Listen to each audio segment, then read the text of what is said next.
can you put yourself on mute, sir? Yeah, can you change it to No, I can't change it around. Helena, you're live right now. so whoever's in charge? Jesus. Okay, good people. We are live. We are live. I'm so sorry Okay. for the delay. We had some slight technical Yeah, issues. right here. Amira, do me a favor. Can you mute Clark? Yeah, This is your girl, Dr. Helena D. Lewis, reporting on oh, behalf for of real? the Rican Okay. Public Yeah, I'll Cafe. change it. Doug, what are you doing? Let's mute everybody. Mute everybody. We want to mute everybody. We are live. Well, I'm live from the living room. Welcome to Poetry and Protest. My name is Dr. Helena D. Lewis, the former host of Verses at the New Eurekan Poets Cafe, former New Eurekan National Slam team member, and the host today for Poetry and Protest. Actually, this show was inspired by the late, great Miguel Agarin. May he rest in peace. He used to teach a class at Rutgers University called Poetry and Protest. And when we did his memorial online due to COVID-19 after his passing, I was like, Jason, yo, we have to do a show called Poetry and Protest in honor of Miguel Agarin. So I'm so thankful for all of you who tuned in today. Everybody that's on the Zoom part that I can see, hello, how you doing? And everybody that's on Facebook, on YouTube, and all that social media jazz, welcome to Poetry and Protest. I'm not going to take up too much time because we lost a little bit of time because of tech issue. How you doing? So I'm going to stay right here and start off the show with a very, very good personal friend of mine. His name is James Ellaby. I've known James since 19... Oh my God, since 1998, maybe 99. All of a sudden, I just felt a gray hair popped up after I said that out loud. James Ellaby is a spoken word artist, a recording artist, and author currently residing in South Jersey. He's been a performer for over 20 years and is consistently, passionately about the power of words. I asked for a brief bio and he took it to new extremes. Let me tell you some things that you don't know about James. James is a fantastic human being. He is the author of a chapbook from way back in the day under a different name, inside joke between the two of us. James is also the author of, I want to say, 2 self-published books now, right, James? No, one. And you're working on your second one, correct? Yep, correct. Okay, and today you just did a workshop online on how to become a self-published poet, correct? That's correct. Okay, fantastic. So if you're just not tuning in, wherever you are, welcome to Poetry and Protest. And I'm just going to read the description. From civil rights to the Me Too, to Black Lives Matters, to indigenous rights, to women's rights, liberation to LGBTQIA+, poets have been using their voices to educate and battle injustices. These poetic activists will share their poems and unpopular truths. Welcome to Poetry and Protest. And James, you ready to take it away, sir? Yes, indeed. All right. Thank you for that intro. This first piece I'm gonna do, it's about Amadou Diallo. It just is very frustrating to know that the same things that we were dealing with then, we're still dealing with now. And it's just a testament to why we have to continue to fight and continue to struggle. And it's very prevalent and relevant to the climate that we are in now. So this is called Amadou. 41 shots rang out through my TV set. Channel 7, 11, 2, 4, and 5. Televised hate teleported into my mind. Murder committed, cops acquitted for their crimes. Times of outrage, front page states that 3rd shot fatal, but 19 hit innocent target. Protect and serve? Who's gonna serve us protection from you? Just us? Trust the courts with justice? Misinformed. Now family mourns for fallen hero. Cops 1, us 0. Now who's next up to plate? Murder rate growing, prayers for God all knowing, but no solution to this pollution of police brutality as Black communities form committees, more casualties in urban cities because it's hunting season and politicians give us reason to believe that they planted the seeds of racism and rookies out to get a cookie for heinous acts. Attack our brothers, mothers losing sons, they got guns. Run, brother, run for cover. 41 shots was the beginning, and they will be others. More bloodshed and warfare. They don't care about our lives, so we must strive to stop the killing. How many of us are willing to take a stand to band together for our brother Amadou? You are we are you, so there's strength in numbers, and you wonder why they fear us, but Lord, lead us not into damnation. For Amadou, Sandra Bland, George Floyd, Breonna Taylor, there will be restoration. Amen. Amen. Amen. Thank you. Right, James. Woo! Yeah, I remember when everything popped off of Amadou Diallo, and I remember going to Bogies and everybody was like, had a 41 shot poem. Like, we were just like, in my lifetime, that was the first time outside of Rodney King where I just felt like somebody just really got it bad, and that was just so terrible. Thank you for bringing up his name. I really appreciate that. And I think that, and this is just my subjective opinion, that when somebody is murdered in such a fashion like that, we owe it to them and their family to keep their names in history and to keep their names out in the universe so that we can learn from what happened and so that we can hold the people who did this accountable. And I don't think that that's always happening. And that's just what I say. All right, James, you got another piece for us? Or you have a comment about what I said? How you doing? Yeah, you're absolutely right. And yeah, we do have to keep their names alive because the struggle continues, and it's the same struggle that we've been dealing with since we've been brought to these shores. So this next piece I'm gonna do, it's kind of like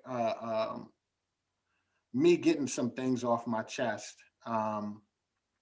Me being a Black writer of poetry, I sometimes feel like I'm being pigeonholed and being labeled and categorized, where, you know, we all come from creative people and creative minds. So I want to talk about that. And I'm a lover of science. I'm a lover of sci-fi and things of that nature. And so this is, you know, this is my getting things off my chest. This is called Blurred Blues.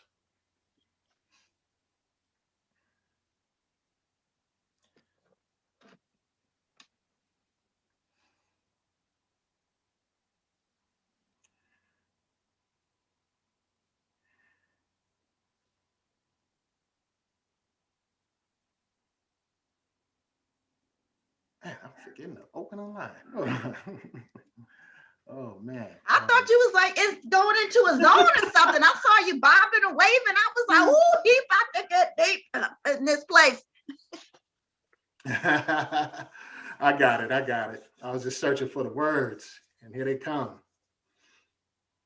One of my fondest memories in middle school was to make something explode or bubble over onto my desk. Who would thought that making a complete mess in my science class was beautiful? Who would thought that dropping small toys to demonstrate Newton's law of motion was my version of dropping science? A little Black boy was able to experience life conundrum without questioning his curiosity. But now, as a Black man, I'm not allowed to have a curiosity. Like I couldn't possibly balance being Black and having a love for science in the same hand. Like a Black man is not allowed to have an imagination. Like a black man can't ponder creation, planets, stars, black holes, and quasars. How dare I pick up a comic book and look behind the pages and illustrations of imagination? Like comic books are for white people. Like the X-Men were not an analogy for the civil rights era. Like this society doesn't view us as mutants, an error, a problem, a mistake. Like COINTELPRO was not synonymous with the mutant agenda. You mean to tell me that kind of thinking was only reserved for white people? I guess a black man can't squander his time on science, philosophy, comic books, and sci-fi. Was it not black women that gave the astronauts the mathematics to go to the moon? Was it not Ava DuVernay, the first black woman to direct a $100 million film? Was it not Ryan Coogler, the director who produced the highest grossing solo superhero film ever?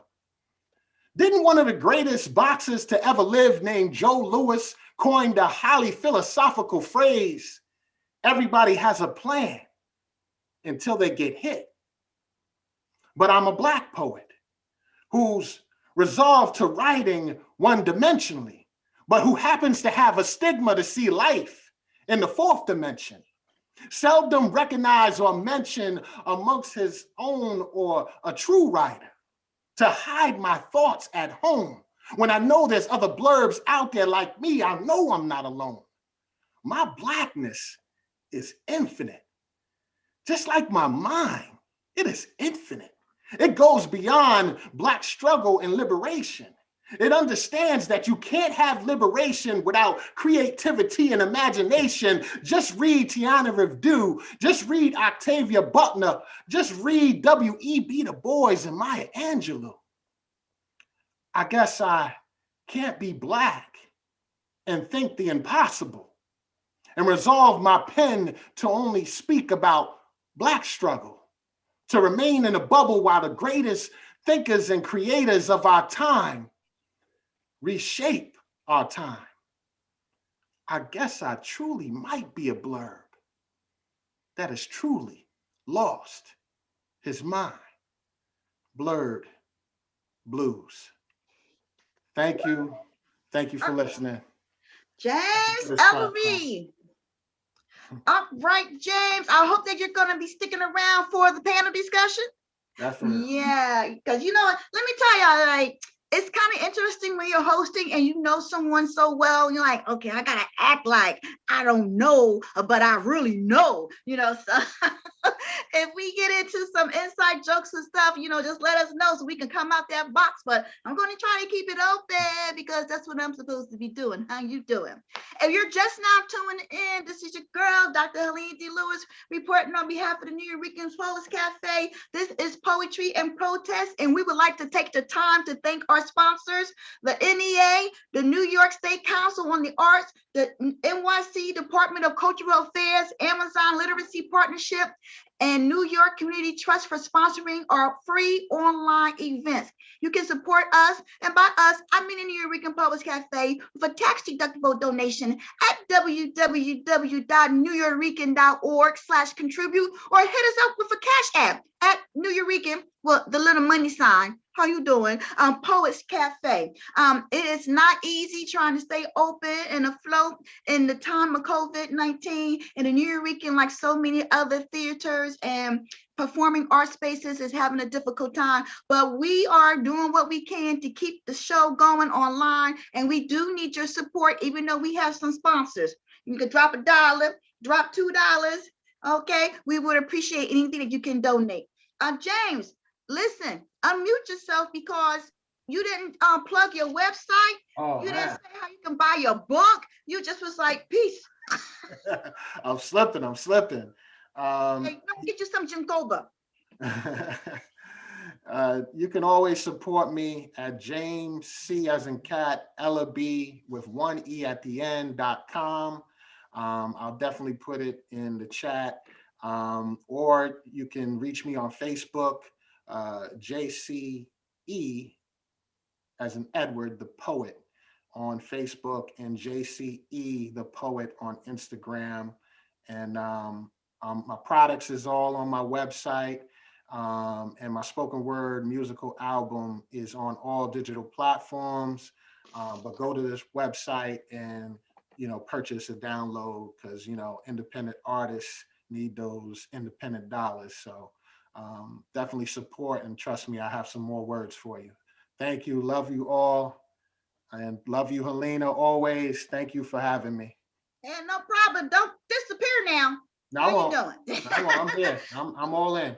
Listen, we got Madison on here, says powerful, cheer, clear, and wonderful. And shout out to the Black Greek, the nerd reference. Yeah, James is our resident geek, but we love him. Geeks come in all shapes, colors, and sizes, and we have one. And I don't know if you're on here, but Jeff Carroll, shout out to you too, because you're also on the nerd squad. All right, good people, this is your girl, Dr. Helena D. Lewis. I'm about to introduce our next performer. I've known this young man probably just as long as I know James Ellaby. Rob Hilton, who for some strange reason is listed as Clark and got mad at me because I didn't let him in, but we figured out what is going on. Rob Hilton is the author of In America, Story of an Immigrant. He was recently featured in New Jersey Magazine's October issue, a feature and contributor in the 2018, 2015, and 2014 Geraldine R. Dodge Poetry Festival. That's some big dog stuff right there. Through 2017 and 18, curator for the Hoboken Historical Museum's poetry publication, I Immigrant. He's a spotlight poet in the New York Times, the New Jersey Star Ledger, the New York, oh my God, I could just go on and on and on, but he's also a 7-time national and regional slam team member. Rob Hilton is also a high school teacher. God bless him. I don't know how he's doing all that. And I'm sure he's going to talk about this in some of his poetry. He is from Kingston, Jamaica, and he immigrated to America in 1982. Rob, you are unmuted. We know that you are not Clark, and you are our Rob Hilton. Can you hear me? Yes, we can at Poetry and Protest. Okay, can I clear up the Clark thing for you? I figured it out. But go ahead. My wife had a Zoom meeting with her family on Christmas. She used my computer. The name of her family is called Clark. So how was I supposed to know that it wouldn't pick up Rob Hilton and it picked up Clark? So I almost didn't make the meeting. And it wasn't my fault. But those of you who know Rob the way that I know Rob, you know this is so Rob Hilton of him. Didn't I just say that wasn't my fault? Yes, I'm just saying, but we still love you. But okay, so let's just keep it on topic. If you really want me to come fight you, I can do that. Okay, I'm protesting Clark. Well, let me tell you, Rob Hilton, when I got the green flag to go forward with this show right here, I was like, I have to have Rob Hilton in it. When I went to your book release party, what was it, last year before COVID-19? I was just so enamored by the body of work that you accumulated in your book. I've been a big fan of yours forever and a day. I always tell people all the time, Rob Hilton is you want to perform at Bogey way back in the day when I saw you do this poem called Should I? So people in the Zoom universe, people on Facebook Live and YouTube Live, sit back, strap yourself in. You do not want to leave the screen for the legendary, the iconic. So always want to fight somebody. Rob Hilton. Always want to fight somebody. Let me know if you can't hear me, all right? Because, we have technical issues sometimes. Protests, right? I protest a lot of things and in my poetry. And Goma, how you doing, brother? And Miss Phelps, I'm good, man. Huh? I just want to say hello to everyone. Yeah. Yeah, because it's not all about poetry, man. It's about love. It's about respect. And Goma's been in the game for a minute, for a long while. I respect you, brother. All right, so I had a convocation with my school the other day, and I actually for Black History Month, and I wrote this poem. I'm gonna read from my young blue sometimes. All right. I've always been against it, but I'm in my house. And as long as the word come across, I guess that's all that matters. All right. I have tons of poems that I can recite, but we got to move on. It's called Love Me Black. An open letter to America and the world. Kiss us black, not like Judas. Kiss us like you know there is a heaven. The same heaven you use to stain the street's pages. Walk into our darkness and stumble over your wages of sin is death, and they have died over 400 years of death. Awake like Lazarus. Arise from your intentional slumber. Slide into our skin and discern our disregarded grievances. Let the ravages of our mother's wombs weave empathy in the hearts of their children. Open the book. Let the knowing begin and end.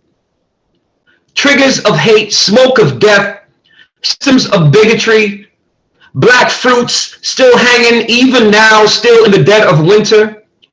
Ripen off the pickings. Let them see the blood on the leaves and the blood in the tuber.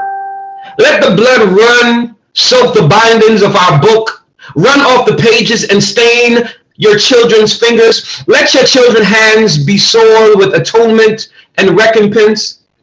For the continued ignorance of your children have been the source of our lineage unyielding pain. Let them finally remember honor and honor our outrage. Give them the power to break the repetitive staccato of ignorance. Tuck your children in at night with stories of our tragedies so that in the morning our children are given a fair chance to present masterpieces, the masterpieces that they truly are. Turn the pages. Allow your children to swallow the sharpest words of our past and digest the most vicious sentences. Open the prose and allow them to reimagine the cons. Let the knowing extinguish the hate and pain to come. Bury the prejudices and the hypocrisy to come, so that our children may finally walk in peace, so that our children may finally talk in peace, dream in peace, become in peace. Love us black, not like Brutus to Caesar, not like the way people love the outside of things, but love us inside out. Hold us black. Hold us like you hold your crooked democracy. Love us earnestly. Don't love us conveniently like you love to look the other way in face of the monster that haunt our children. Stand up for our children while we still stand. March with us while we still march. Give us your last breath so we may breathe another day. Love our humanity like you are in love with the privilege you hide. Die for us even if you must. Keep turning the pages, for our children will not sit idle one more day. Our children will not sit quietly one more day. Our children will not wait for your humanity one more day. They are not asking any longer. They are not hoping any longer. They are not wishing any longer. They will not give long speeches about telling it on the mountain any longer. They will not sit in protest and sing freedom songs any longer, for it is a new day. And it is time. It has been time. And time is up. Close the book on this. Thank you. Woo! Right. you're having some frustrating teaching things going on, I see. Rob. Rob, can you hear me? Not really. That poem was about. Yeah, I can hear you. Can you hear me? I can hear you now. There's like some echo, some feedback going on with where you're at, you know. So. Oh, okay. No, this poem wasn't about. This poem was about Black children and people who are being discriminated against for so many years. It's not about. Well, is it safe to say that it was inspired after the meeting you had at work or something? Because you started off by saying you had something going on. No, I had the poem, and it was convenient because we had a Black History Assembly. Okay. So that's the first. That was the first time I shared it. So this is actually the second time I'm sharing this poem. Oh, now I see. Now I see. I mean, you know, it's always the time to advocate for children. You know, that's just all right. I'm actually, Helena, advocating for a change in America. Mm-hmm. So I'm saying that the children that are coming up now, I don't know if you heard the last part of the poem. They're not about praying anymore. All right. They're not about sit-ins. They're not about go tell it on the mountain. They are about making changes. Mm-hmm. And they have no patience anymore for the injustices that are going on in society. Mm-hmm. So I think that captures the theme to the poem. Okay. All right. Well, I know you're going to stick around for the panel discussion. And are you ready to do your next piece? Yeah, but I mean, whenever you are. I thought we're going to sit and discuss it a little bit, but it's cool. I can start the next piece. Okay, but yeah. Well, we got to get it out for the panel discussion.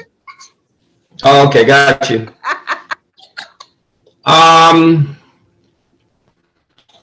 So the next piece is a protest for immigrants. And I wrote it with my grandmother in mind. Mm-hmm. This is also in the book that I previously published, my first book. You can actually buy it on Amazon if you go to Robert Hilton on Amazon. And this is one of the poems that is included in the book. And it's called Poles. And what it does, it captures an immigrant mother who's actually in the process of working. And I won't say much more about it. I'll just start the poem. Mm-hmm. I do perform this poem a little different than other poems because I want everyone to listen to the words. And it's a common poem, even though it's an angry poem. When the mornings open up, this so-called shithole immigrant moved through the veins of the city to the same shithole job and paychecks she has been more than grateful for.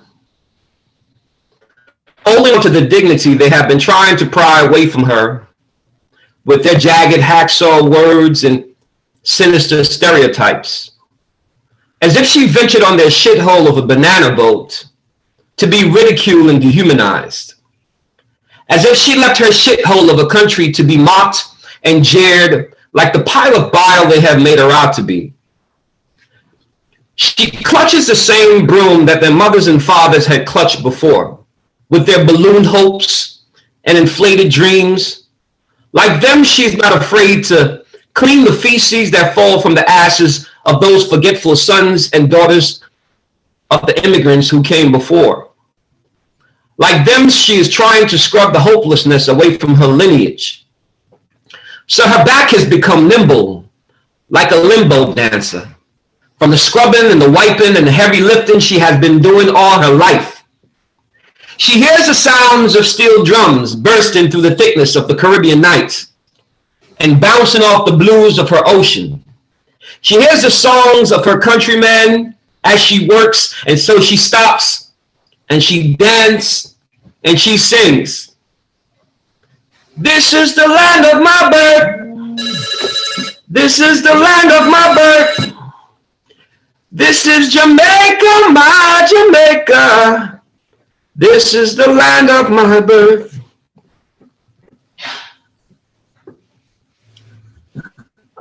She imagines her children running alongside the ease of the Caribbean trade winds. And so she squeezes out a smile behind a plethora of fears, her beloved country's oppression, and the shitloads of issues that led her to America. She remembers the promise she gave them before she embarked on the Iron Bird. She said, "They'll go find for work hard, and then they'll come back for Uno. Uno me pitney, and me wouldn't run with left Uno." Her boys. 2 reasons why she is not ashamed of her hands smelling like shitholes. For there will be no raisins dying in light of her sons. There will be no dreams deferred, so there is no sleep for her. She was told that the dream could be found here in America, despite the glory and the vice of uncensored capitalism. Here in America, despite a history of racism and separatism. Here in America, between the frigid freeze, the cold glances, and the endless opportunities, so she works.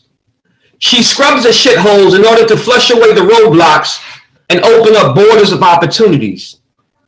The wind and rain have been formidable, but she knows that her storms will stop one day, eventually. Just like the millions of storms that came through the ports of Ellis Island, Castle Garden, and the port of Philadelphia. Storms of fascism and communism, and Hitler and Hirohito, and Stalin and Lenin, and Castro and Marcos, and poverty and religion and genocide and apartheid and Holocaust, and storms. Storms like hers. But she knows that one day there will come soft rains. Before the night opens up, this so-called shithole of an immigrant moved through the veins of the city, carrying her stories. Stories that you have heard before. Stories just like yours. She will rest now, only to begin again tomorrow. Thank you. Everyone, this is legendary Rob Hilton, Jersey original, by way of Kingston, Jamaica. Rob will be here for the panel discussion. You better not go anywhere, Mr. Hilton. All right. I'm here. Okay, cool. All right, now the next person I'm calling. You know what? It's hard for me not to say to the microphone. I'm not doing that. Listen, Rob, I got right here in the chat says, wow, wow, wow, begin again. We stand on the shoulders of our ancestors. I, child of an immigrant. Somebody else just said, this is my new favorite piece for Rob Hilton. Yo, you still banging them out, son. Okay. All right. Larita, with your fabulous background. I'm not quite sure how I met Larita, but we are Facebook friends. And if you know me, if you follow me on Facebook, if you're into the shenanigans of Daddy Smokey and my job and the inmates and all that jazz, you know, from time to time I put out an idea, but like, listen, I'm thinking about doing a show X, Y, and Z. Does anybody want to get on?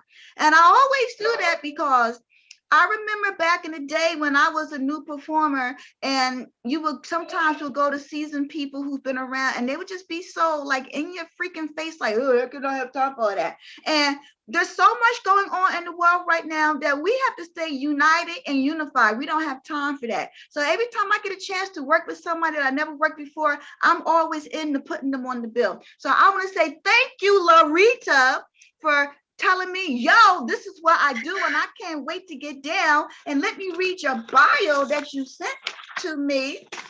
Well, I'm not going to read it all. I'm going to read some of it. How you doing? Okay, Larita Phillips. Did I say your last name right? Phelps. Phelps. Oh, still working on it. Okay. Hails from several New York City boroughs, being creatively born out of Staten Island and Brooklyn. You know what? I have been to almost every state, and when I perform at a college, I say, "Is anybody here from New York?" I always hear somebody say Brooklyn. I was like, they're everywhere. Okay.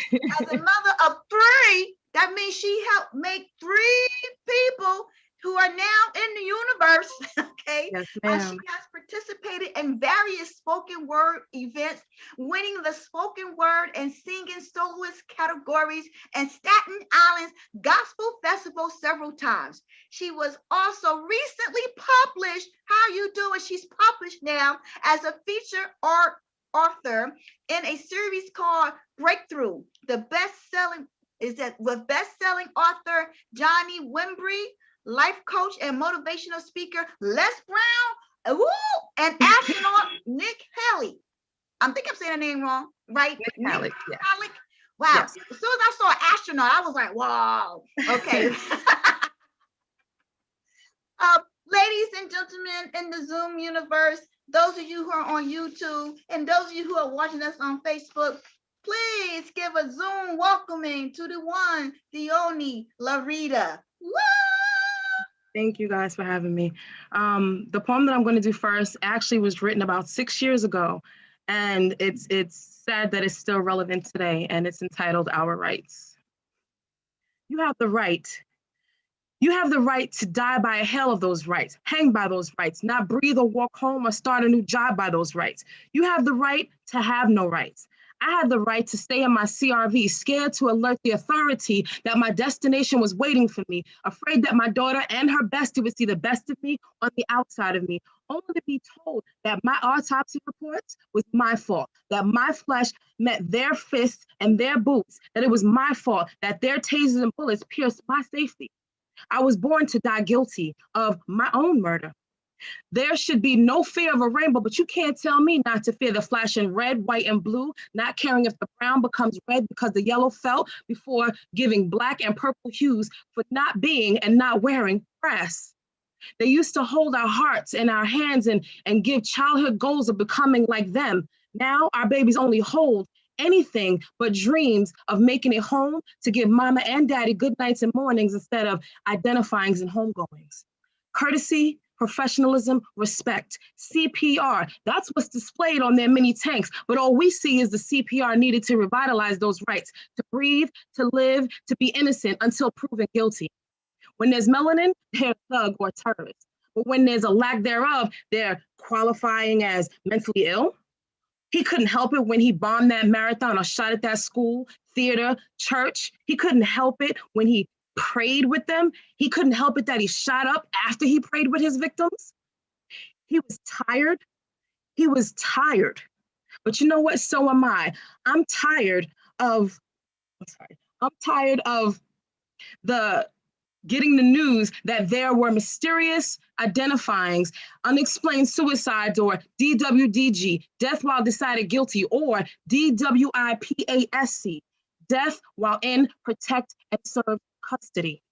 I'm tired of the war flick starring citizens versus professionals, set in war zones resembling a Bay Street, Rivers Avenue, a jail cell, or a backseat. I'm tired of the fear that is born in the pit of my belly when I see the possibility of a stop and frisk or a routine traffic stop. I try to tell my babies, you don't have to fear the protectors and servants, but how can I tell them this if I still do? How can I tell them that their Black Lives Matter when yesterday's history tells them I'm a liar? How can I tell my man-child that his large size will not be feared when yesterday's history tells him I am a liar? Mirandized deaths or beatings, filmed guilty but proven innocent obviously means our rights. What rights? Thank you. Thank you. Well, damn. That's how you make your debut in the Zoom universe on the Nuyorican virtual stage. Oh my goodness, the comments that are blowing up. They're like, go ahead, girl. Come on now. Feel your words in my stomach. Like, yo, Larita, I know that we're going to be working together again soon, but I want to go back to something that you said, or at least what I got from it. first when you said, I wrote this 6 years ago, and Yeah. it's still relevant today. It's like we're always fighting these same battles. Like you can shine it up, dust it off, rename it, but it's still the same battles that we keep fighting over and over and over again. Like this notion of justice and who deserves justice and who is a citizen or a true citizen and who has rights to this land and all this other jazz. It's been from the inception of the 13 counties when them jokers came here and said to the indigenous population, oh, you've been discovered. How are you going to discover somebody who's already been here?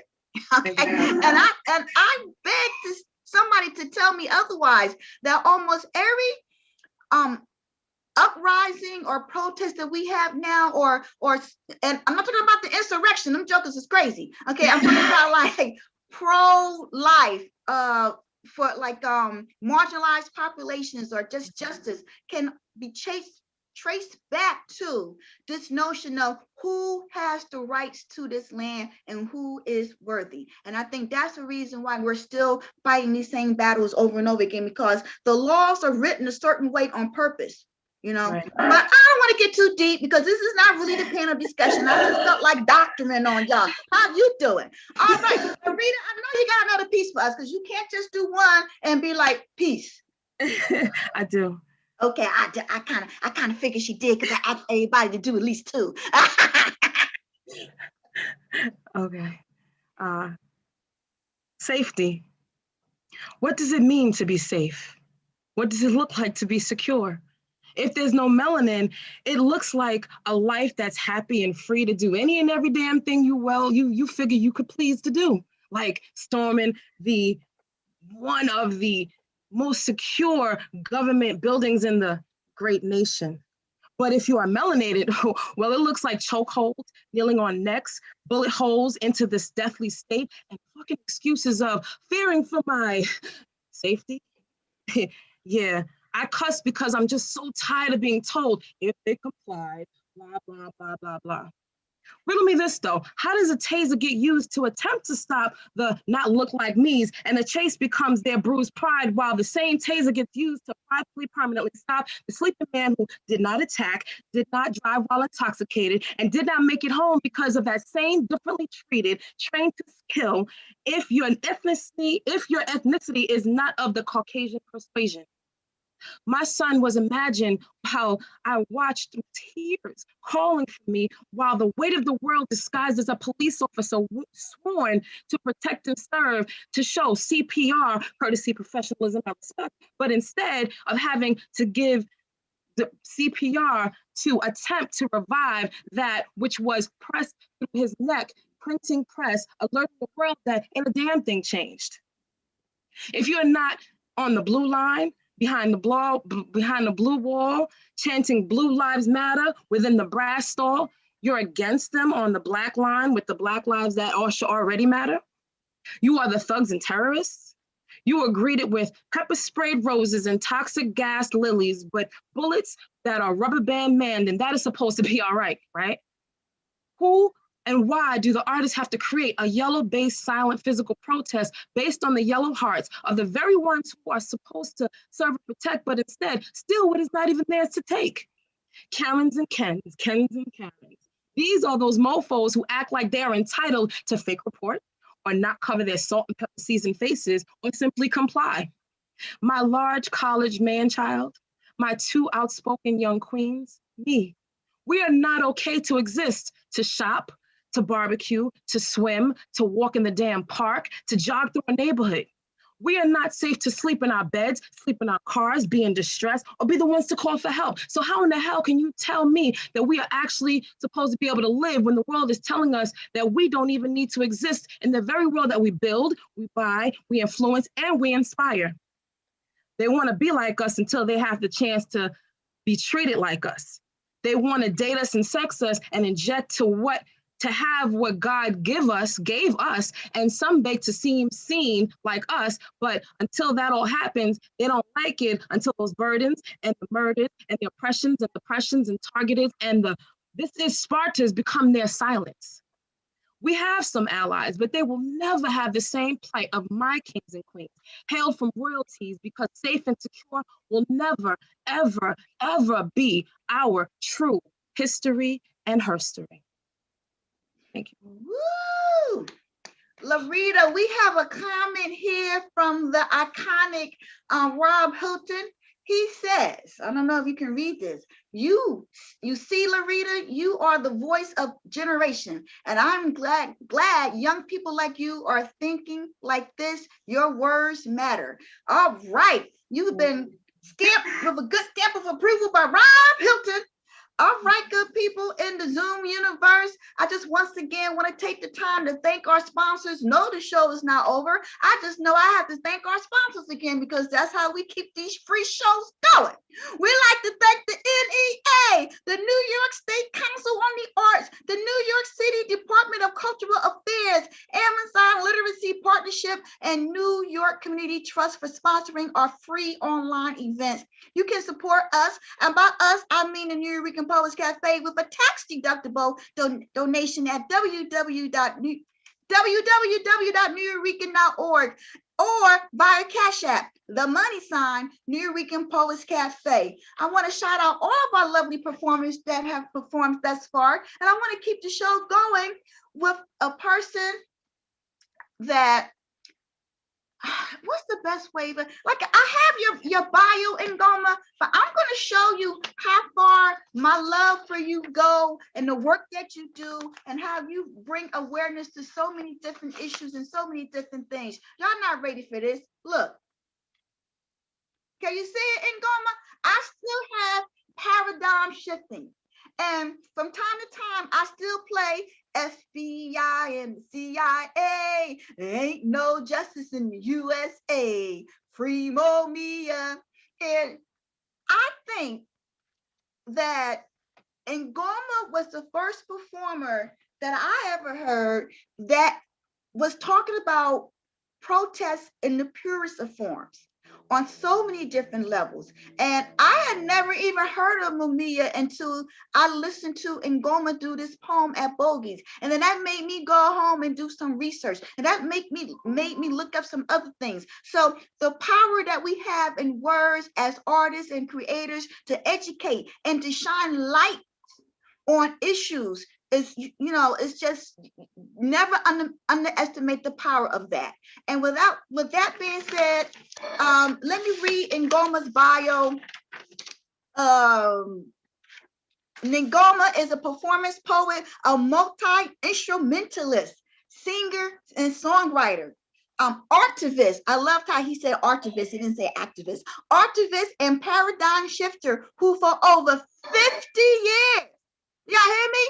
That's 50 years. Some people don't even know what 50 look like, okay? He has used culture as a tool to raise socio, political, and spiritual consciousness through work that encourages critical thinking. A former member of Amiri Baraka's The Spirit House Movers and Players and the contemporary freedom song duo Serious Business, spelled B-I-Z-N-E-S-S, Ngoma weaves poetry and song that raises contradictions and searches for a solution to a just and peaceful world.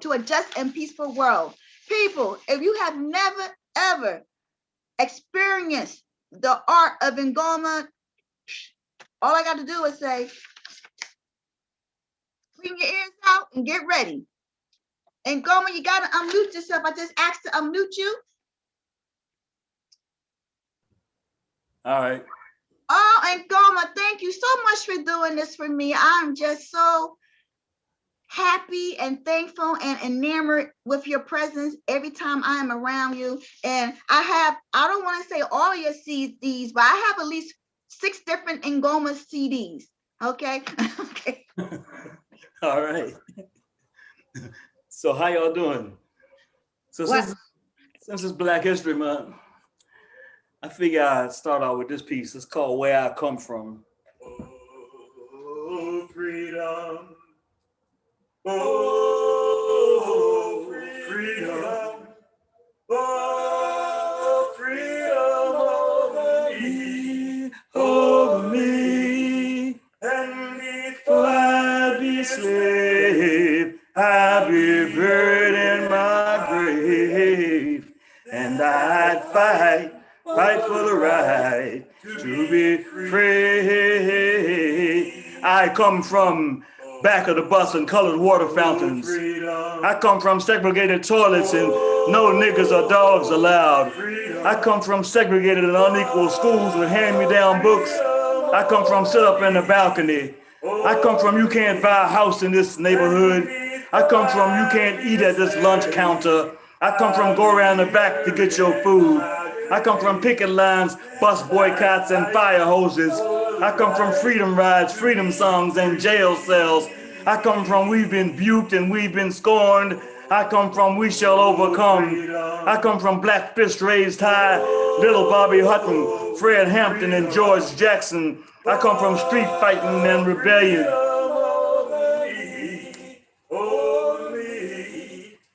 San Quentin and Attica, Black Panthers and free breakfast programs. I come from runaway slaves. I come from Amiri Baraka, Simba Wachunga, and Watu Wazuri. I come from poor libations on ancestors' graves. I come from the struggle to be free, to be free, to be free.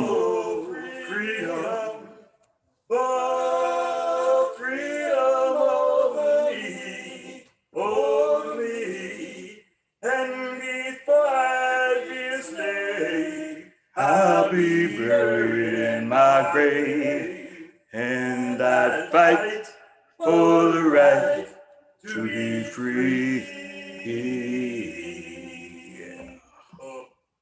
Yeah. So, yeah, that's one joint. Outstanding as usual, Ngoma. Yeah, I was gonna do a different piece, but I think I'm gonna do this piece. Yeah.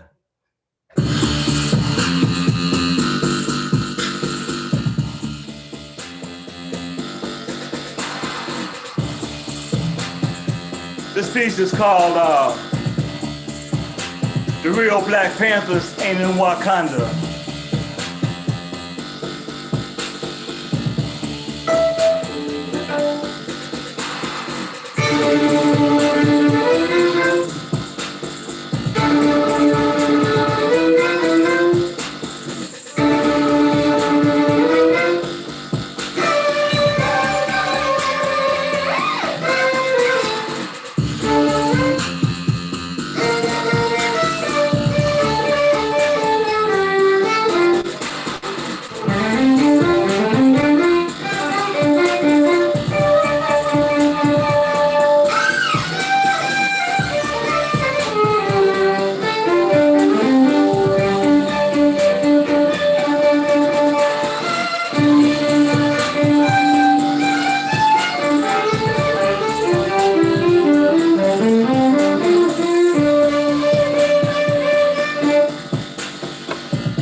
Epigraph. There are over 69 political prisoners and POWs captured in these yet to be United States. This poem is dedicated to them with my apology that there are too many to mention. The real Black Panthers ain't in Wakanda, never had vibranium, ain't Afrofuturistic. In fact, their future is in peril, an endangered species, living heroes and sheroes, not Marvel characters imagined by Disney, no blockbuster movie by Hollywood. America says they don't exist, but J. Edgar Hoover declared them dangerous, counterintelligence programmed them, disappeared them behind prison walls. Warriors in the struggle for liberation never asked to be citizens, righteous soldiers. They did not wear uniforms. guilty only of taking a stand to free the land, framed by a system that refuses to acknowledge their sovereignty. Go and tell the children, tell them we have real heroes that lived and died for freedom. Call them by their names: Fred Hampton, Little Bobby Hutton, Safia Bukhari, Herman Ferguson, Bashir Hamid, Zaid Malik Shakur, Geronimo, as in G. Jaga Fret, just to name a few who died too soon, like Kuwasi Balagoon. There's no need to make shit up. Many still languish behind the walls, heroes and sheroes standing tall.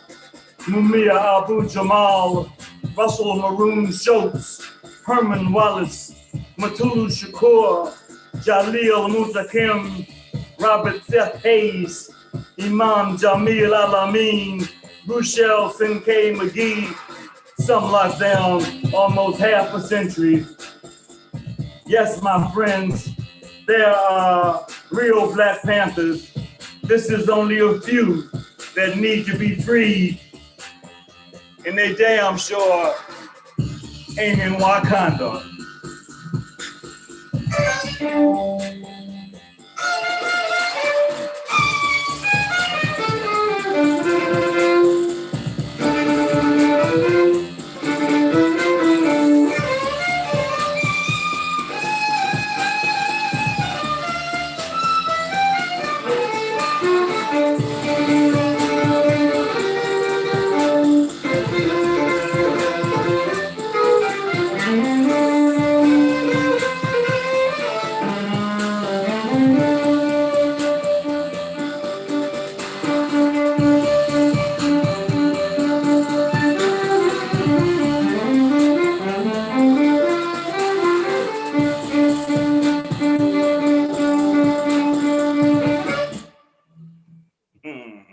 Woo.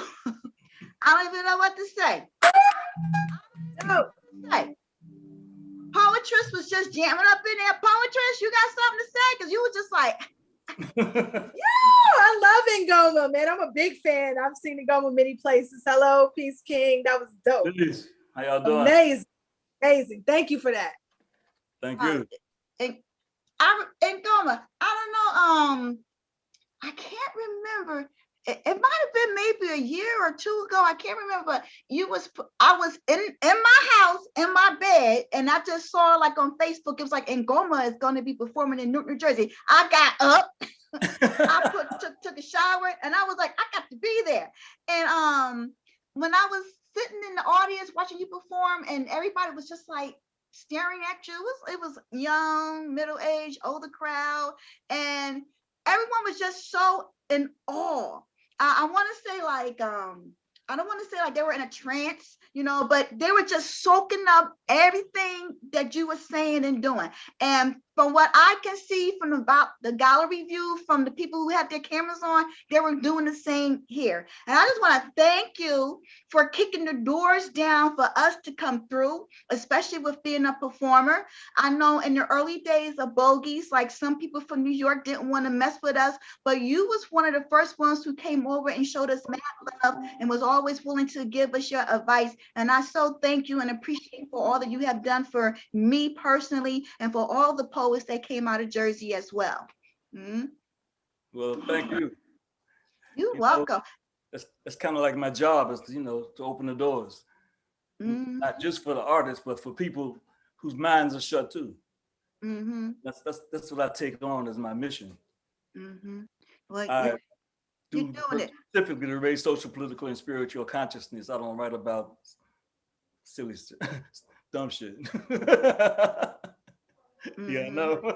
Well, and Ngoma, you're gonna stay around for the panel discussion, correct? Yeah, I'll be around.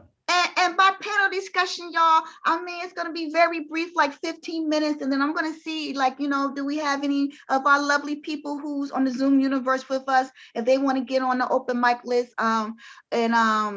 Wow, I'm just going to like keep it going. And we won't be on here past 9 o'clock. I'm going to tell you that. Okay. Because I got to do my homework. I know I'm not in school, but I got to do homework for the university, for my students.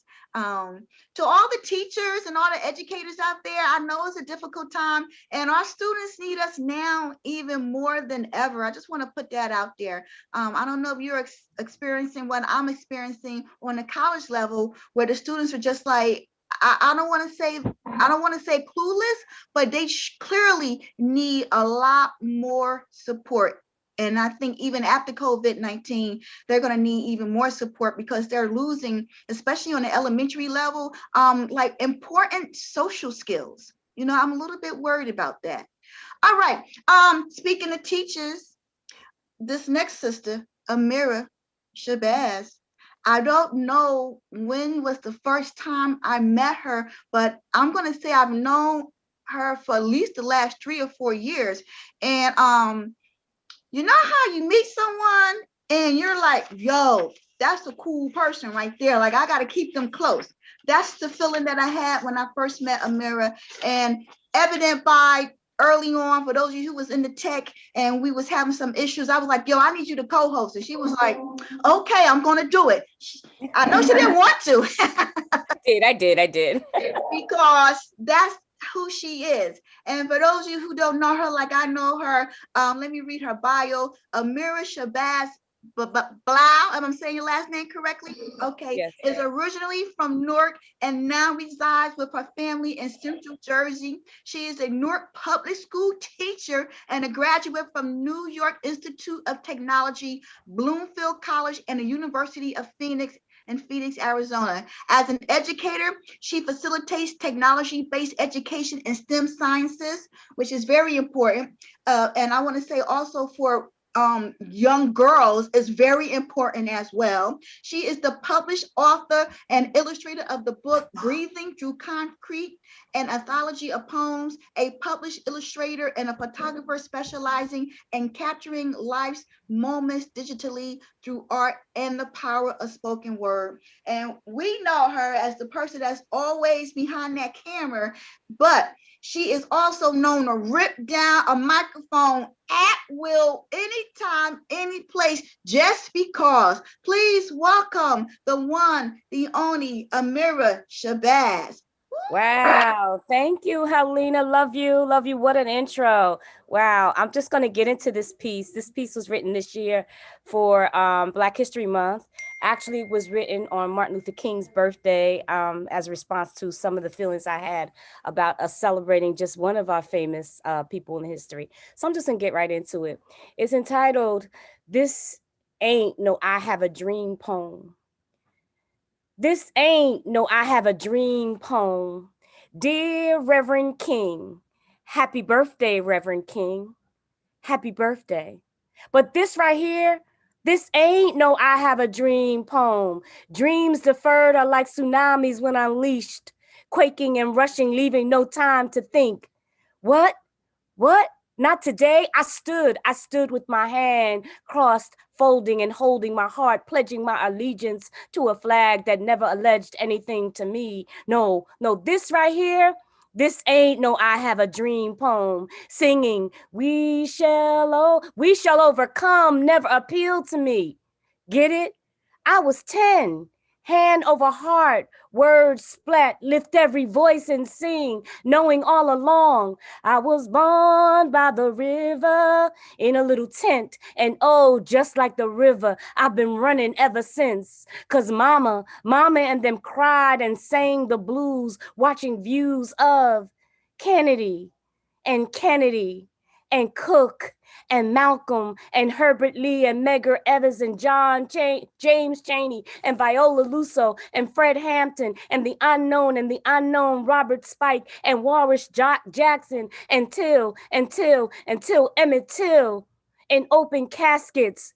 Boxes like pine was our favorite wood. Black memoirs or timelines in histories, non-spoken in history or her story. But it's our story. No, this right here ain't no I Have a Dream poem. Because you see, I was 4. I was 4 when King peacefully forged for freedom and jobs and freedom and life. and little white kids and little black kids having futures of hands linked and bonds of human existences. But ain't it funny?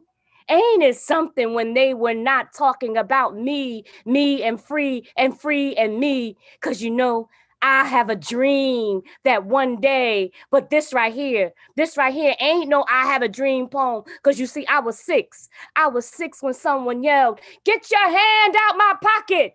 And shots fired like rockets, popping dreams and spirits and lives into futures of dead end places. So they thought, no justice, no peace. They left his family crying in the street. I am a man, banners flew free, tattered and shredded into dreams over decades of more. We shall overcome. But when? This right here ain't no I have a dream poem, because I was 9. I was 9 when the fingers pointed to the skies, or maybe it was the North Star. Sweet Lorraine was a motel, shots fired, dreams painted on faces, pointed to fingertips, and someone yelled, "I won't get to the mountaintop with you. I won't," before dropping. And all took knees and tears and pain and rains of more. I have a dream, but it's gonna be deferred. Yeah, don't you know? I was 2. I was 2 when we went on that freedom ride. I was 5 when my rights became legal. Bloody Sunday was my 6-year-old birthday memory. Ode to Selma, burn Mississippi, burn. That was my freedom song. I was 8 when a man became the greatest. Ali, Ali, Ali. I was 9 when you told me I was allowed to live free. Lee, any house, anywhere, just not over there. I was 9 when the Chicago 7 walked the line. I was 11 when the first black mayor of my city went to work. 13, run, Shirley, run. Pass the baton to Jesse when you're done. I was 25 and 29, and it's been a long time coming, but I know a change gonna come. Cause see, I was 49 when it was time for a black man to lead the country. Tell me, have we overcome? And you know the rest. I guess I'm just ready for a change. And a change is gonna come. Oh, yes, it will. Because this right here ain't no I have a dream poem. Brooks, Floyd, Taylor, Sterling, Gray, Garner, Rice, Amadou, just to name a few. They all had dreams too. Black lives matter. Black lives matter. Black lives matter. Black lives matter to me. Now watch your feet. Watch out for those yellow letters in the street, because this right here ain't no I have a dream poem. Wake up, wake up. Dreams live where you sleep. Dreams live where you sleep. And it's been a long time coming, but now I think I'm ready. I'm able to carry on, and change gonna come. So yeah, happy birthday. Happy birthday to you. Happy birthday, Reverend King, in the key of Stevie Wonder. Happy birthday. Woo! As they say, when we be at the New Rican Poets Cafe, shots fired. Amira, fantastic, powerful. Rob Hilton wrote a paragraph. Let me see if I can get him to unmute himself so he can tell you right now. Rob, unmute yourself. Rob Hilton. He's not unmuting. I don't know if he can. There you go. Rob, it was on. You typed so much. Can you just tell her personally? No, I listened to her words, and I think it's a very strong piece. I also I had a line that said, "No more, go tell it on the mountain." So I related to her work because she had a line from MLK that says, "No more of sitting." I forgot what she said, but we're ready to move on in a different way as far as protest is concerned. And I don't think a lot of people realize that. Like, it's really serious now. Yeah. That poem came from all of that, and just redundancy of me being the age that I am, and 57 years ago being in the same spot, in the same songs with the same tune. Same. What the heck? So that's where that poem was birthed from. So Helena, you want me to do a second one or? Oh yeah, what you thought? It would be disrespectful if you didn't. Okay, so the second one is most of my poems are about children. The second poem is what I think and what I feel each and every time my sons, I have two, 25 and 23, when they leave the house as young men do. This is how I feel. Should you live or should you die? No tears from these eyes shall cry, 'cause I know legacies. I bent that towering, bending trees, resistant to my spreading legs, birthing you in tough black melanin, in tough black mud, so your melanin clung, smeared and captured spaces left bright, untouched by sun. You, my son, I breathed into your soul strength and breath and life and legacies of short existences while the ancestors held you down, holding you so you would not drown in this life. They call them kings, yet they strangle them with rings, and streets grab your ankles as you track through the jungles just to make it home. The hunters draw their bows, striking limbs and piercing hearts through shouts of Black Lives Matter, Black Lives Matter, Black Lives Matter, but you matter to me. That color passed on legacies of blackness, my favorite color it used to be. I fold my black dress neatly, stroked with soft cushioned hands on calloused palms, holding or folding them up in prayer, matching garments with veils, waiting to cover whales. Your color be white so the angels can find you and carry you through the night. And my eyes don't close. They have no right as long as you are out there. Black mothers, your sons, through tats and war scars, are ours. Don't martyr your love. Send them forth and above. They deserve life. Legacies torn, legacies torn, legacies. You cannot have my king. I refuse songs of sorrow to sing. Son, if you make it not through the valley, fear not. I will stand tearless at the rally, spear in hand, trigger on spot. No fear in my heart. I planned this for some time. This land will give back what I claim to be mine. You, my son, are a child of God, deserving love, life, and victory. So no, should you live past me or should you die before, I am prepared, spear in hand, to give you life. Hmm. Y- Wow. Listen, and I just want to say this, right?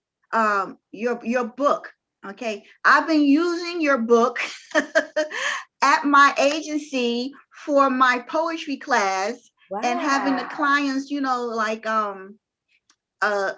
their thoughts, like I'm encouraging them to write and process their feelings. I think writing is so therapeutic, but when you have someone who is a person of color, and most of the people that I work with are incarcerated, that's just how the facts are.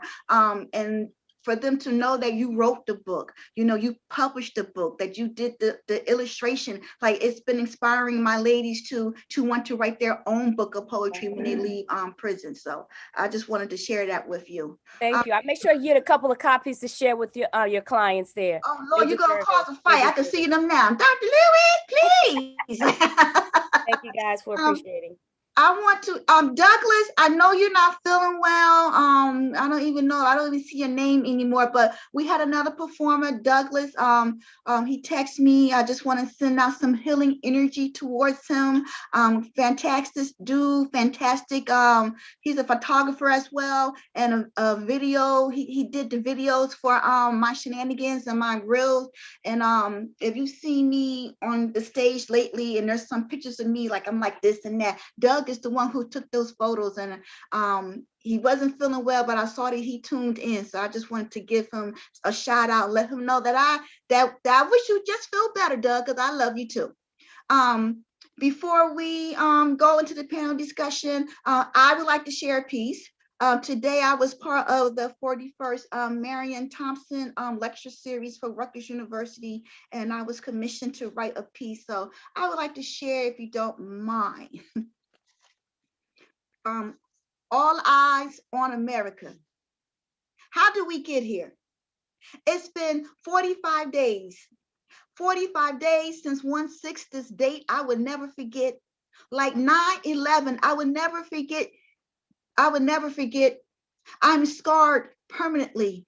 I watched, but I did not want to believe. Believe the boiling over of white fragility, the culmination of power unchecked in all in its entitlement. I was wearing blue jeans, a gray hoodie, black sneakers. I bust out of my office and said the Capitol is under attack. I did the same on 9/11, except I was wearing a different outfit. And instead of Capitol, I said New York. I could not I could not like this stop watching in horror the attack on democracy, on hope, on change, on justice, on facts, on science, except this time by homegrown terrorists claiming a rigged election. When the reality of the matter is, despite your electoral college, despite your voter suppression, despite your attempt to stack all votes in your favor, you still lost. Ironic, isn't it? And as the news replayed images of Black Lives Matters protesters, memories encoded in my DNA relived the trauma of the final seconds of every lynched man, woman, and child that became Billie Holiday's strange fruit. My body is still keeping the score. And I wonder if those patriotic nationalists using Confederate and American flags to beat Capitol officers were equally enraged by George Floyd, Breonna Taylor, Sandra Bland, Khalif Broder, and Trayvon Martin, who would have turned 26 years today if he was not stalked, hunted, and murdered.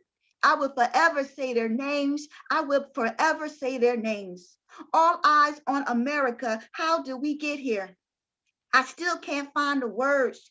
They are lost somewhere just above my head without the elegance of James Baldwin, existing in spaces of insurrection and racial polarization that did not start with the one who became 45. It's bigger than him.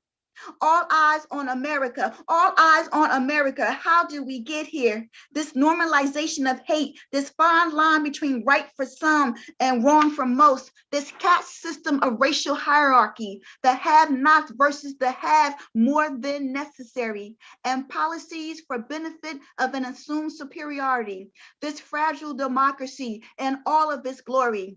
That is not always for the people, by the people, with its allegiance to have truths and omissions and selected amnesia.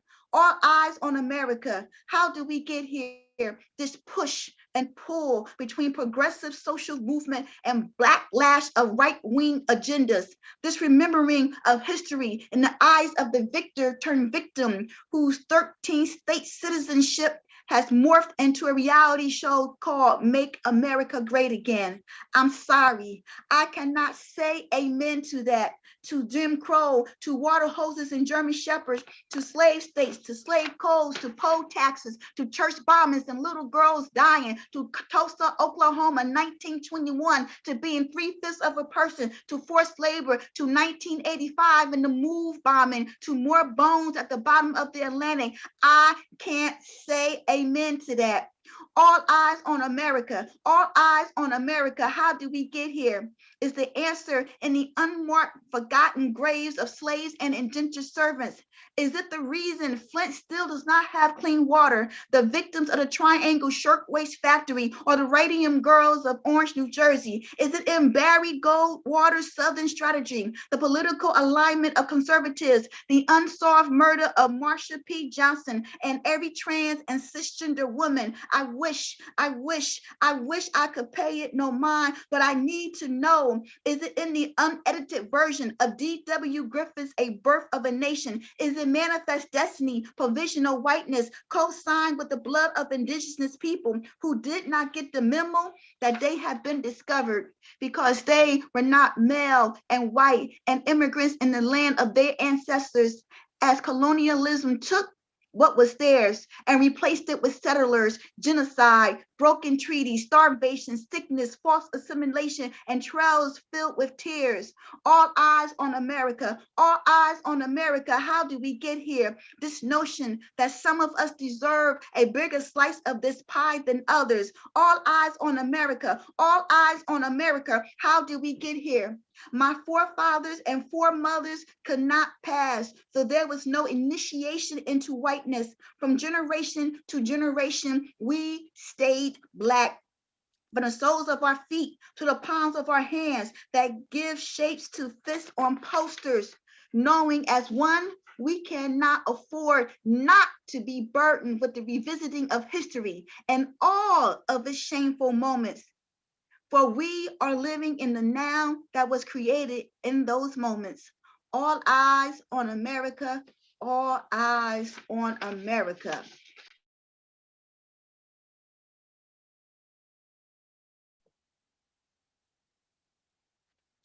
Wow, I don't know how much I heard because I looked up and it said I was muted. Did y'all hear that?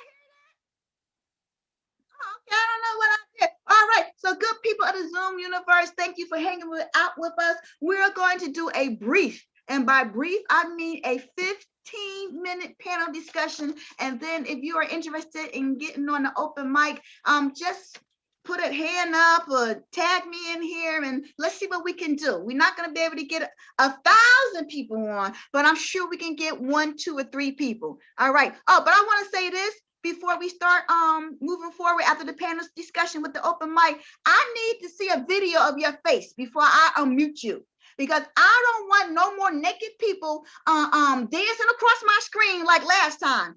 Thank you in advance for your cooperation.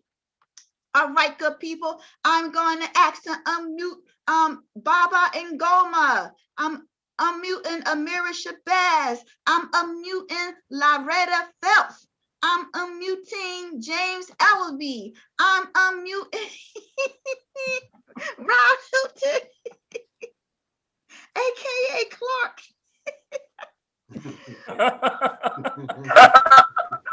me get my life right. All right, thank you, good people. This is our panel discussion of poetry and protest, and I'm going to start off with a general question. It's open to anyone who would like to say their thoughts about this. And the first question is, when did you know your words had power? Whoa.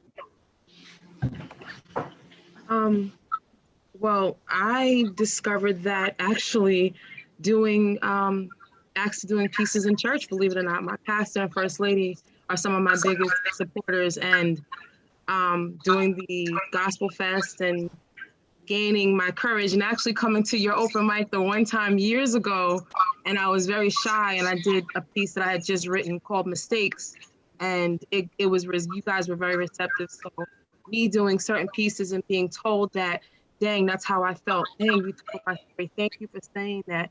And I started calling myself an intercessory poet, because I was telling other people's stories when they felt like they were the only ones. And I let them know, you're not the only ones. You'll get past this, you'll survive this, and you'll be able to be to encourage the next person moving forward. Okay. I'm getting somebody. I don't know who that is. Okay, I have a hunch, but I don't want to say out loud because we have to start fighting. Okay. Anyone else? When did you realize your words had power? Okay. All right. Moving next along. What would Goma you? wanted to say something, and Goma wanted to say something. And Goma, go ahead, and Goma. I realized it when people started following me down the street going FBI, CIA. That's in the USA.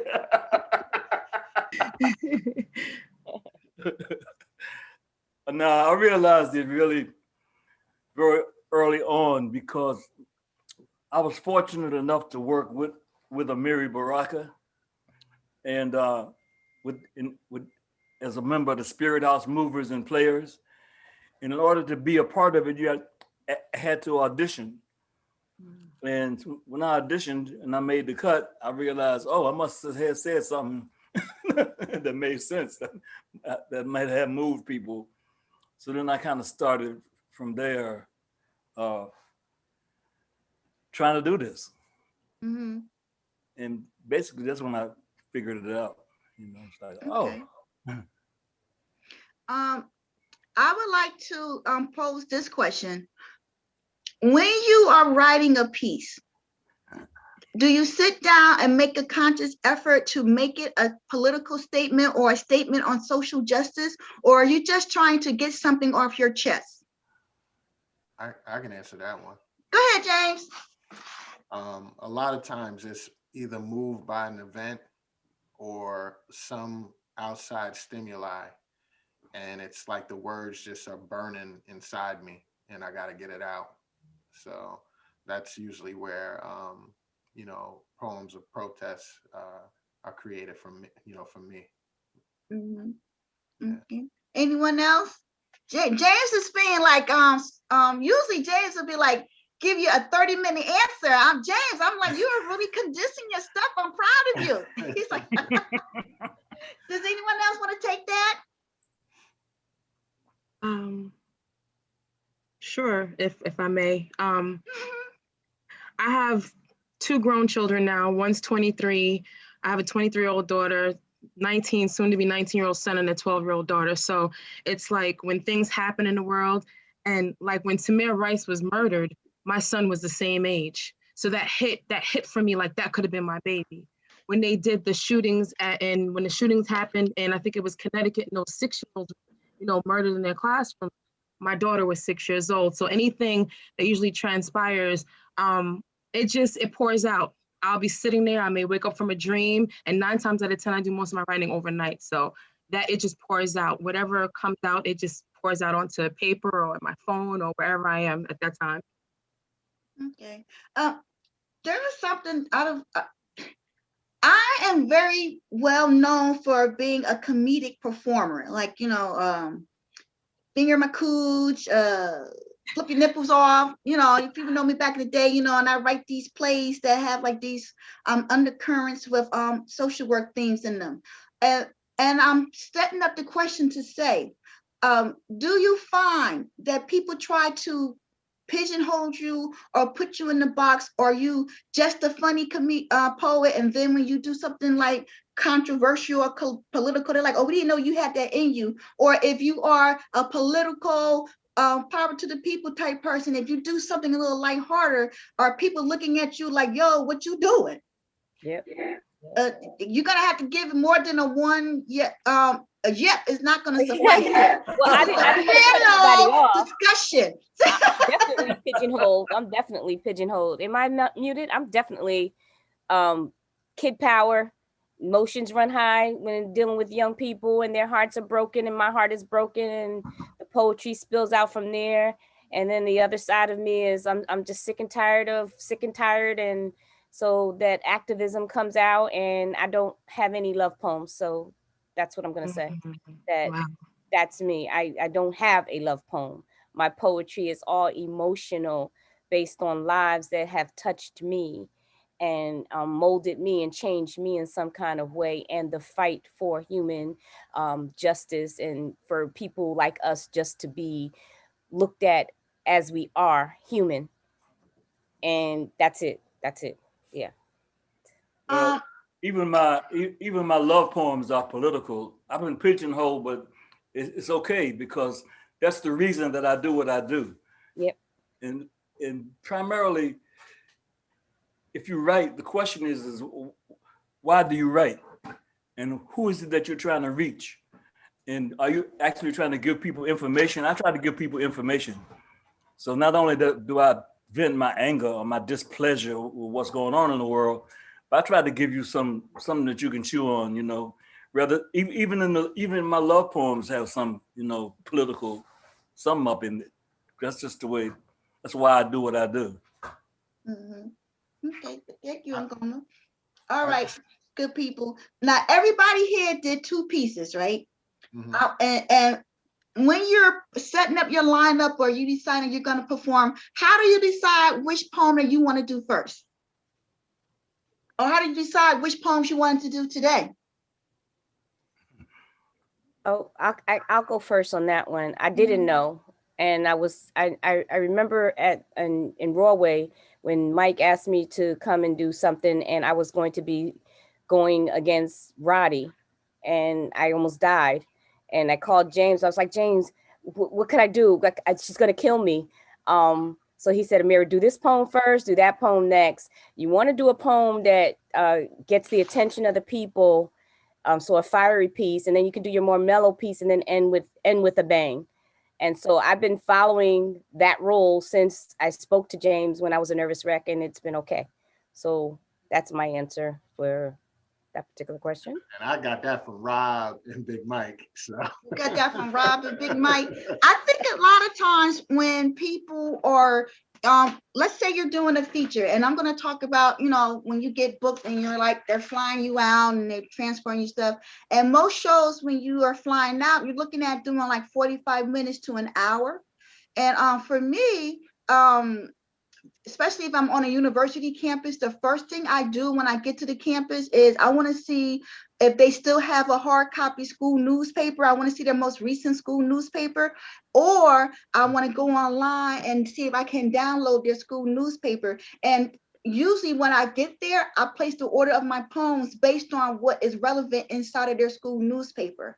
Also, this is some triple OG gangster stuff I'm dropping on y'all. All right. But you should also have like an idea in your head of what you want to do as well.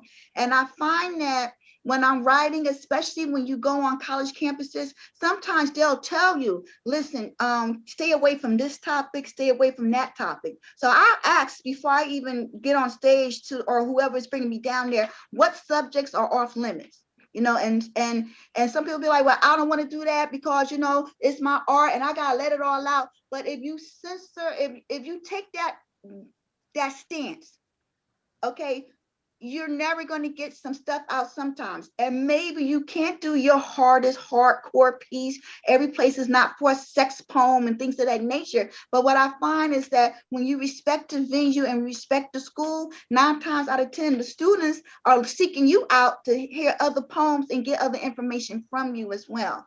So just something I picked up over these years. But when sometimes, I see somebody has a question in the chat. Sometimes an issue is so heavy on your heart, you have no chance but to write about, especially when you see people being killed and murdered and fighting. Like, I'm like, what is all this fighting about? Okay, people is like, oh, it's black, it's white. Whiteness is provisional whiteness, because if you know anything about history, you know that back in the day, and I'm talking about colonial times, the people who have power were the white male land owners, and indentured servants, and the African slaves and the Native Americans were banding together to say, yo, what y'all doing is not right.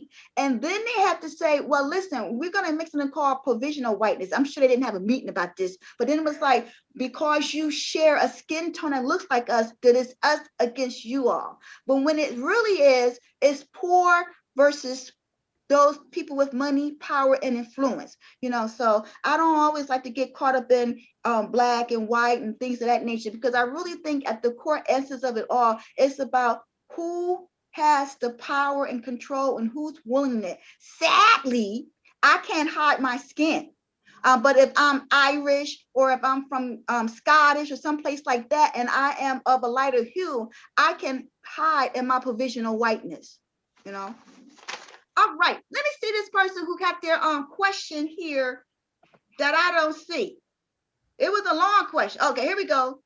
Okay, I'm sorry, I'm having problems seeing your name here, but if you put your hand up, if you want to ask the question yourself, I'll call on you. Let me see if anybody putting their hands up. Going once, going twice.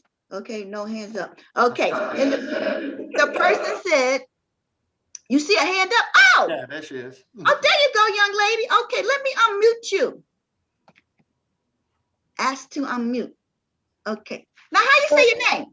Tegan. Tegan? Okay. Hi, Tegan. Welcome to the first. So I'm someone like you guys, like I just write constantly. I just need to get my thoughts out on paper, on computer, whatever.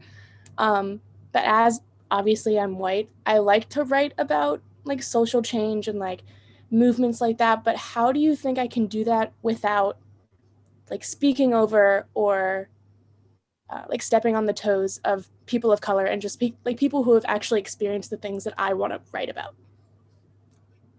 Okay. Did y'all hear the question? Everybody heard? Yeah. Okay, who wants to go first? Are y'all processing that?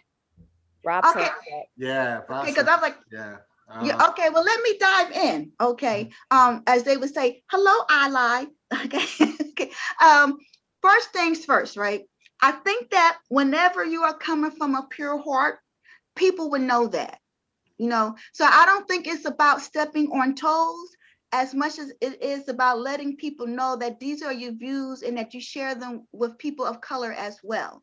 And I'm going to say, because you are white and you brought it up in your question, is that your biggest problem might be, especially in these times, is how do you tell other people who look like you, hey, we might need to re-examine how things are done, and we might need to take a look at these issues as well so that we can make the world better for everyone. Does that make sense to you? Okay. And what I find is whatever it is that you want to write about, you write about. Yeah. Because somebody needs to hear it. Okay. And if you are saying, listen, I'm a defund the police, and we want to have more money domestic problems. We want to take a look at the prison industrial complex. Listen, I'm protesting. I don't like what happened with the Black Lives Matter protesters versus the people who were part of the insurrection. You say whatever your truth is, and let the chips fall where they may. Okay. If I Clark can add, wants to Oh, add. now y'all want to talk. Okay. Okay. Go ahead, Clark James. wants to go. yeah. You want to go, Amira? Go ahead. You want to go? I'll go after you, Clark. Oh, let me unmute Mr. Hilton. Mr. Rob. Yeah, you unmuted me, so I couldn't speak. I don't have feedback from here, do I? You have a slight feedback, but it's better than before, Rob. Oh, okay. What's the name of the young lady that spoke earlier? This would be Tegan. Yeah, Tegan, what are your topics? What do you want to write about? We don't need empty topics from Caucasians. We really don't. Right now, in America right now, we need some strong truth. All right. So I don't know if you can tell us some of your topics that you want to write about, that you're thinking about, because we're not playing around anymore, and we need some help. We need some help from whites, blacks, Indians. Everyone needs to put their hands up and just like give a helping hand. All right. So I would like to know some of the topics that she writes about. Well, I gotta be, but Rob, I kind of like. I mean, excuse me, I'm going to disagree with that, because I feel like she was asking a question and now you're putting her on the spot to say maybe her topics are not worthy enough for you. no, definitely not saying that. You're saying that. Because and I don't want Tegan to feel like if it's not worthy of what we think she should be writing about, that she shouldn't write about it. All right, Helena, let her speak though. What is she? Okay. Okay, but I'm just like, Tegan, if you don't want to do it, you ain't got to do it. So let me actually unmute. Yeah, stop sheltering her. Don't shelter her. Let her speak. See what I did there, right? Go ahead, Tegan.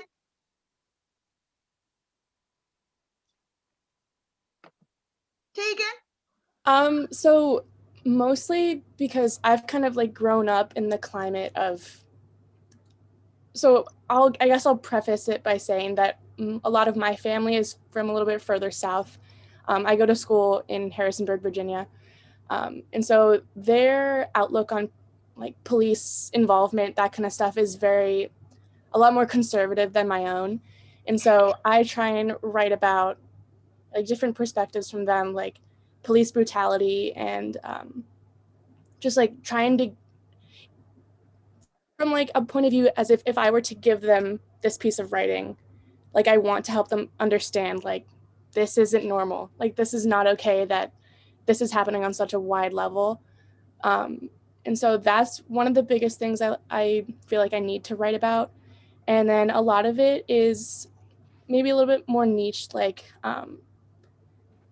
people of color being, I guess it's like new age segregation, like being pushed into low income neighborhoods and like, I don't know a more correct word, but like ghettos, just like being forced to live in a certain area. And then also the like the negative relationship that people of color have with like medicine, like doctors, stuff like that. And so those are the things I like to do a lot of research on, and just things I feel compelled to write about. Can I, Yes, James. one of the greatest is love. And if you're coming from a place of love, then you also will encounter the truth. And so let your love be the base and be the fuel that you need in order to get your point across and come to the truth and speak that without hesitation, without fear, because that's what's going to reach the people that need to listen, that needs to hear what you have to say.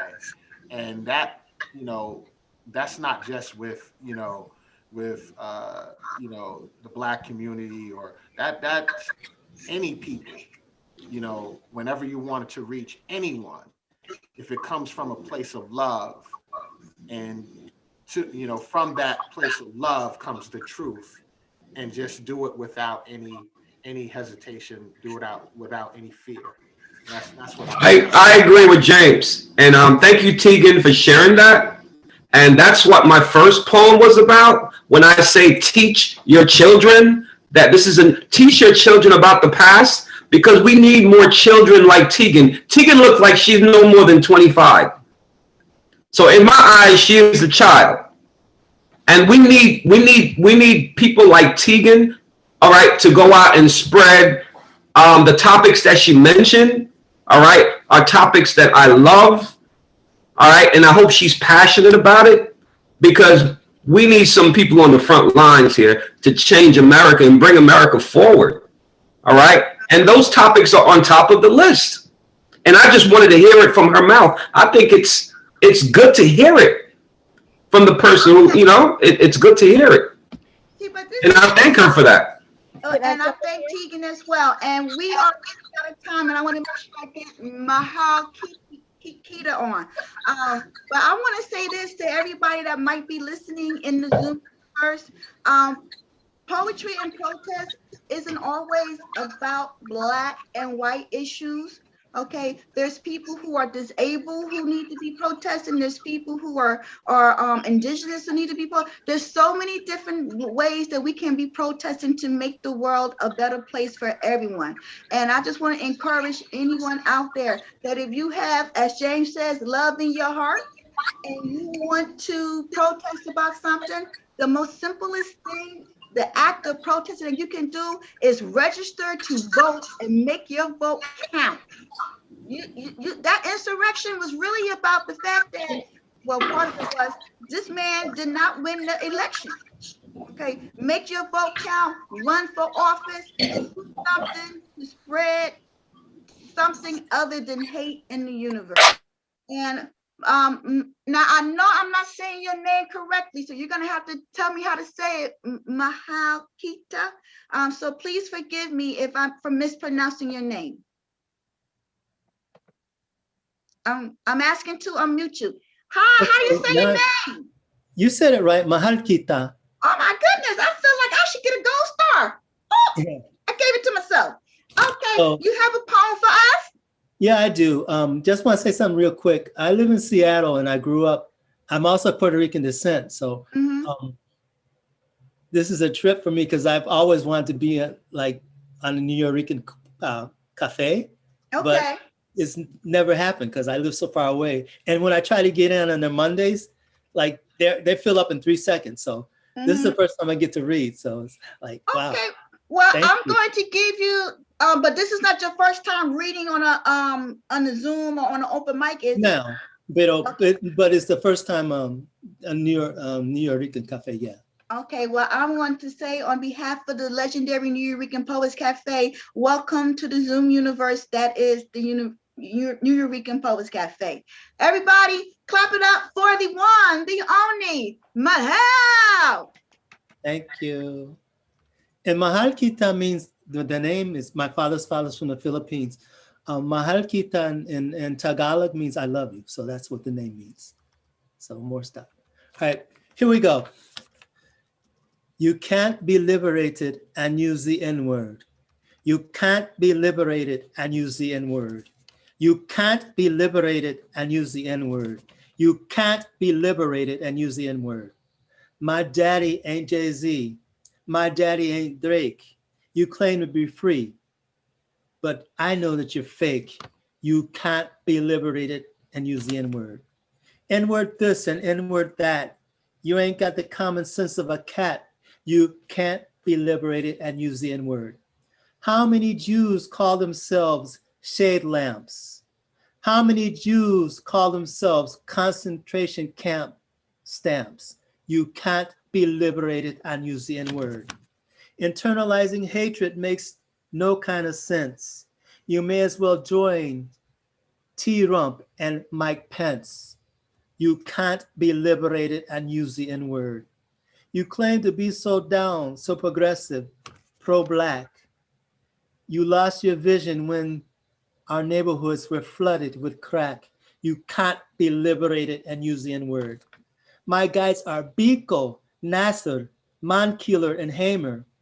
My poems don't need no stupid disclaimer, because I knew we built the pyramids, we built the mounds, we gave the world its most beautiful sounds. We sailed the seas when they were in caves. We resisted all the time they tried to make us slaves. We can't be liberated and use the N-word. You can't be liberated and use the N-words. How many Filipinos do you hear calling themselves gooks? It's time for you to talk to the elders and research books. Why would you call yourself the last word our people heard when they were hanging from trees? Don't try to hide your ignorance. Fool, please, you can't be liberated and use the N-word. I don't care if you're a lawyer. I don't care if you make art. When you imbibe in their oppression, you give them your own heart. So many degrees and still don't know who you are. Hey, why don't you peep this? The line that called the Black Star. You can't be liberated and use the N-word.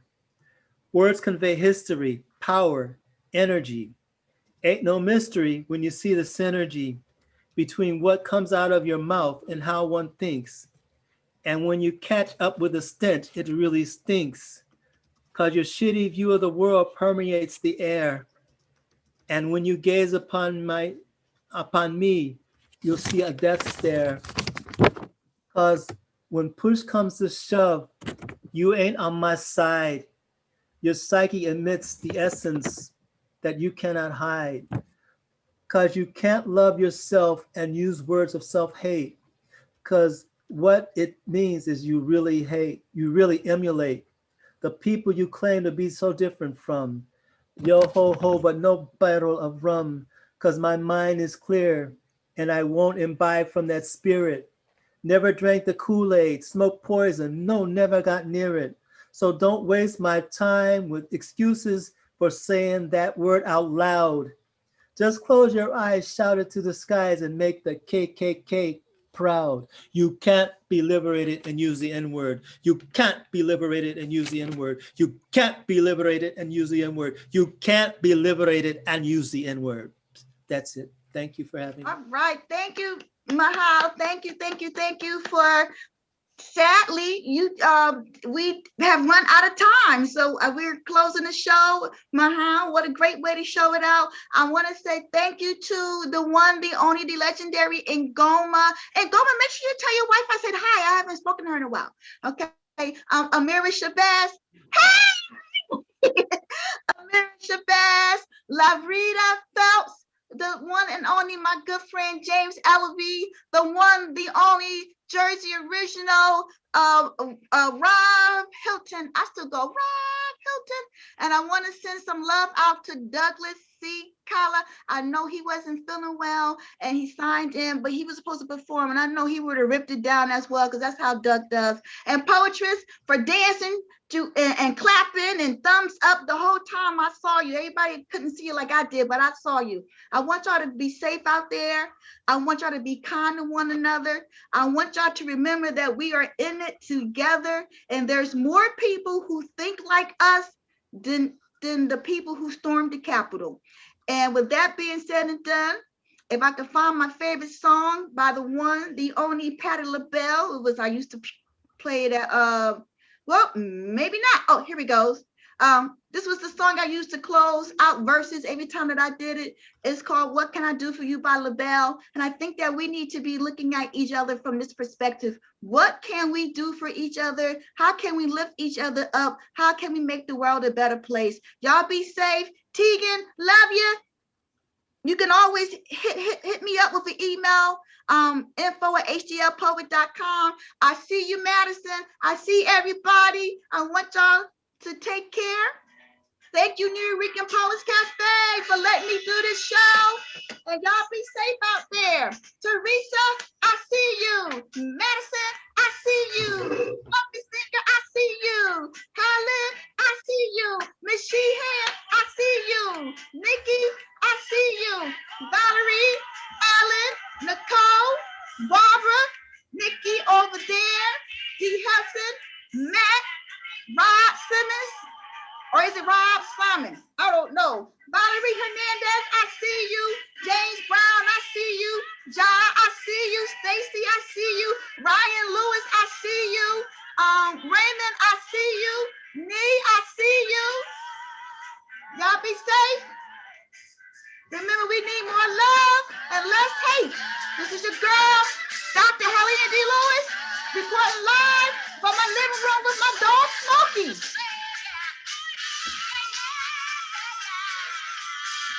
Smokey is not impressed at all. Jason, thank you. I'll see you next week for Blacktastic. I got a fantastic lineup for that. You don't want to miss that show. How you doing?